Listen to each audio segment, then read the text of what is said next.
महाराष्ट्राच्या राजकारणातलं सर्वात मोठं नाव म्हणजे पवार घराणं। आता याच घराण्यातील शरद पवारांच्या तालमीत तयार झालेले अजित पवार राष्ट्रवादीच्या फुटीनंतर म्हणतायत शरद पवार माझे दैवत होते आणि आजही आहेत। मग आता प्रश्न येतो, एवढ्या मोठ्या फुटीनंतर देखील शरद पवार आणि अजित पवार यांच्यातलं नातं नेमकं आहे तरी काय? राष्ट्रवादी काँग्रेसमधील फूट आणि सत्तेचा खेळ हा एक दिखावा आहे का?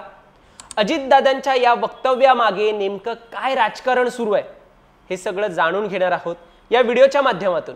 माझं नाव ओमकार साळवी आणि या विषयाची आपण सुरुवात करूया। महाराष्ट्राच्या राजकारणात पवार घराण्याचं स्थान अढळ आहे।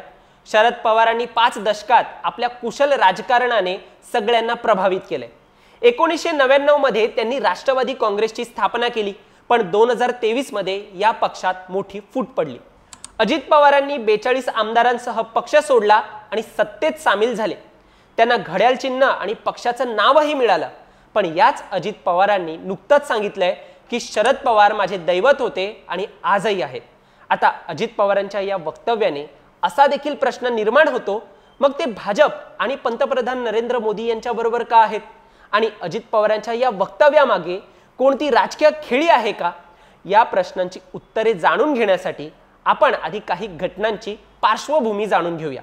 तर 5 जुलै 2023च्या भाषणात अजित पवारांनी शरद पवारांवर टीका केली होती।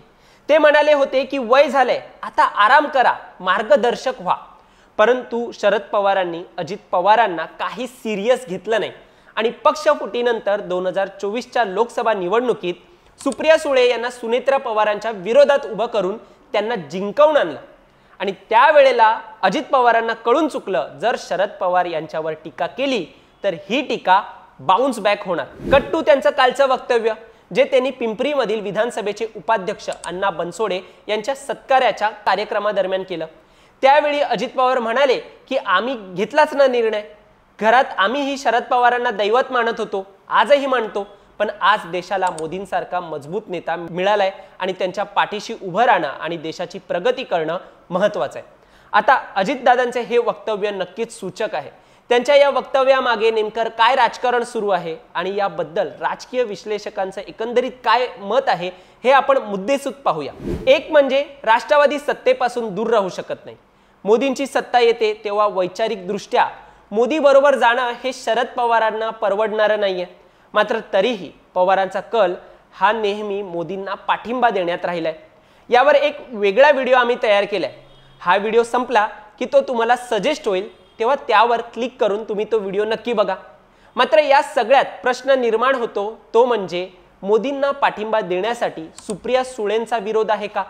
कारण पक्षाचे पुरोगामित्व विचार आणि या विचारांचे समर्थन करणारा निर्माण झालेला त्यांचा चेहरा हा ते सुप्रिया सुळे सोडायला काही तयार नाहीये। आणि अजित पवार यांनी देखील वारंवार सांगितलंय की शरद पवारांनी पहाटेचा शपथविधी करायला लावला होता। मग हे शरद पवारांच्या मार्गदर्शनाखाली झालं होतं का जी काही फूट पडली ती?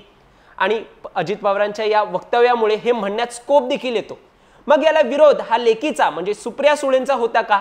म्हणून पहाटेचा शपथविधीपासून पवारांनी माघार घेतली, कारण लेकीच्या पुढे पवारांना काही करता आलं नाही का? महत्त्वाचं म्हणजे शरद पवारांना सत्तेत राहायचं असेल किंवा सत्तेचे फायदे घ्यायचे असतील तर यासाठी ही जी फूट राष्ट्रवादीत झाली आहे ती महत्त्वाची ठरते। या फुटीच्या मागे काही तज्ञ आणि राजकीय विश्लेषक बोलतात की शरद पवारच आहेत। मग यातून पवारांना काय साध्य करता येतं? तर सुप्रिया सुळे यांना विरोधाच्या राजकारणात ठेवायचं आणि अजित पवार यांना फडणवीसांसोबत सत्तेत पाठवायचं। अशी संरचना जर झाली तर राष्ट्रवादी सत्तेतही राहते आणि त्यांच्या विचारसरणीला न सोडल्याचा दुजोरा देखील देता येतो। या व्यतिरिक्त अजित पवार हे शरद पवारांच्याच तालमीत तयार झालेले नेते आहेत।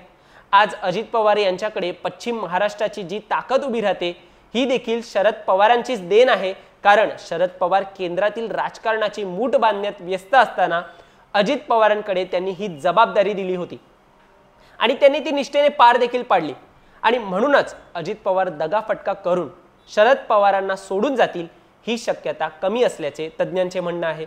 आता फुटीच्या मागे स्वतः शरद पवारांचा अदृश्य हात आहे का, अशी देखील यामुळे चर्चा रंगते।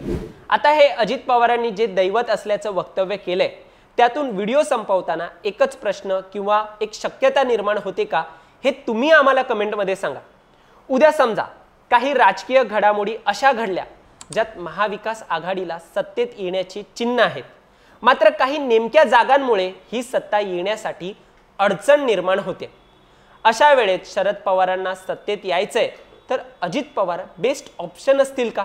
आणि त्यांना म्हटलं की सत्ता स्थापन करायची आहे तर एकदम सहजरित्या ते तयार होतील का यासाठी? या प्रश्नाचं उत्तर हे तुम्ही आम्हाला कमेंटमध्ये नक्की सांगा। आणि असेच माहितीपूर्ण व्हिडिओ पाहण्यासाठी सबस्क्राइब करा प्राईम टाइम महाराष्ट्र। धन्यवाद।